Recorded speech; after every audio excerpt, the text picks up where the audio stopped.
So this is me opening up my new Western Digital 10 terabyte Elements hard drive.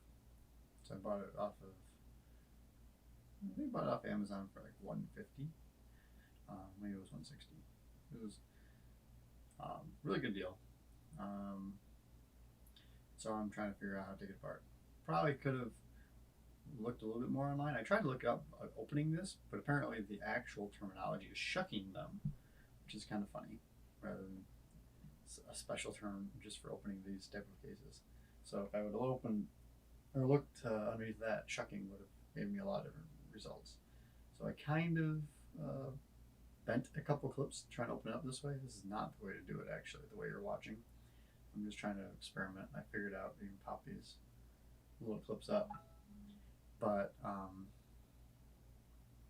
later on I opened another one, and basically it's pretty easy. You simply slide that, it's a one solid U-shaped piece of plastic. You just pull that away from the back. Yeah, we'll get to it eventually. But this is kind of like how I figure out how to open anything, though. I just kind of experiment, poke and pry, and do my best not to break anything. Inevitably, some things do break. Yeah, see how I popped it in there and pulled it forward? It's a pretty easy way. It should just slide off. It's actually on rails and everything. Then you can, I show it here where these little bits got bent a little bit. I straightened them actually out maybe a little bit before I put it on camera. See, so you don't want to open it up like I did. Just slide it forward if you do want to follow that. Yep, and this mounted in here. It's got the little rubber bushings to like make the hard drive sit in there nice and tight. And yeah, there's a little fiber optic. It runs to the front to let you know it has drive activity. There's a couple screws I'm pointing out because I wasn't sure how this thing was going to come out. I didn't realize.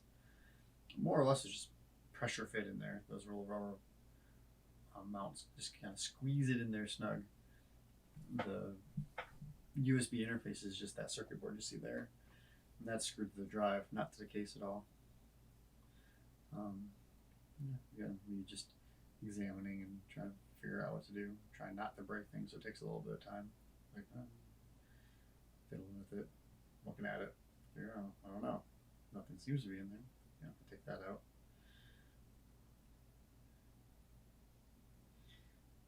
Yeah, that fiber optic bit just comes off. Those little rubber things shoot off because they're not anything more than just pressed on there. They do fit in very specific spots on the drive. So if you're attempting to put something back in here, another drive will likely not fit unless it's the exact same drive. Like I swapped my 1.5 terabyte into this housing, and the rubber bushings there do not fit. I had to cut them in order to make them fit even a little bit, but they really didn't want to fit at all. So I wouldn't count on being able to fit something into that enclosure. Again, the controller worked just fine. Well, I shouldn't say that. The controller let the drive get recognized. However, somewhere in the process, my 1.5 terabyte did lose its partition. So it was recognized by the computer, but none of the data could be found. It actually, and unfortunately, I couldn't remember if it was a GPT or MBR formatted partition. So I'm trying to recover data off it. I don't have a lot of hope. It wasn't anything mission critical. If it was, I would have taken stuff off of it. But I would like to make sure that there isn't something I forgot on it. And this is me opening the older hard drive. This is probably the easiest way. Just kind of like slowly just push that forward, and it just slides right off. Then you don't have any risk of damaging those.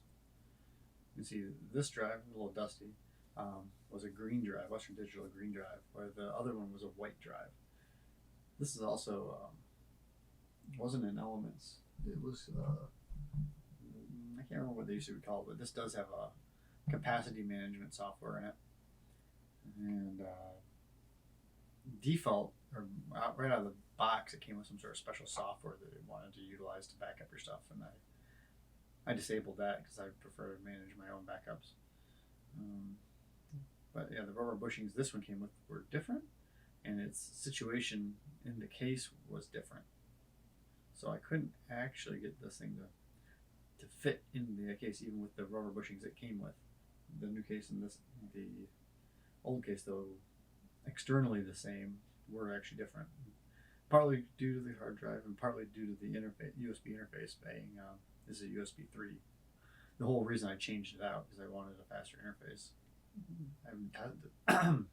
I've not tested to see if that actually makes a difference. These are the two, a USB 2 and a USB 3. I have to think the USB 3 will be faster, but I don't know. I really have no evidence to say that it would be.